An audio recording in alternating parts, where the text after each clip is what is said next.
గత పాలకులు గత కమిటీ నిర్వాహకులు చేసినటువంటి నిర్వాహకం గురించి చెప్తా ఉన్నారు. వాళ్ళ స్వామివారి ఆస్తిని జాతీయ సంపదను కొల్లగొట్టే ప్రయత్నం చేశారు.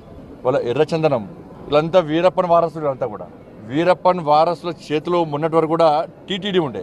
స్వామివారి పవర్ ఏందో తెలుసు, స్వామివారి శక్తి ఏందో తెలుసు. సరే సంవత్సరాలు వాళ్ళు ఆడింది ఆట పాడిందే పాట కావచ్చు. ఇవాళ ఏమైంది పరిస్థితి? స్వామివారి జోలు పోతే ఏమైంది పరిస్థితి? బట్ ఎర్రచందనం పేరుతోని దొంగదందా చేస్తూ వేల కోట్ల రూపాయల స్వామివారి ఆస్తిని జాతీయ సంపదను దోచుకుంటూ వాళ్ళే ఇవాళ రాజకీయాలను శాసించే స్థాయికి వచ్చారు. రాజకీయ నాయకులను వాళ్ళ గుప్పిట్లో పెట్టుకొని ఎన్నికల్లో గెలవాలన్నా, ఎన్నికల్లో ఖర్చు పెట్టాలన్నా, పార్టీలు నడవాలన్నా, చివరకు ప్రభుత్వాన్ని కూడా అప్పులు ఇచ్చే స్థాయికి వచ్చినంటే ఇంతకన్నా దుర్మార్గం, ఇంత సిగ్గుచేటి కూడా కాదన్న విషయాన్ని మనం గుర్తుంచుకోవాలి. తప్పకుండా దీన్ని వదిలిపెట్టే ప్రసక్తి లేదు.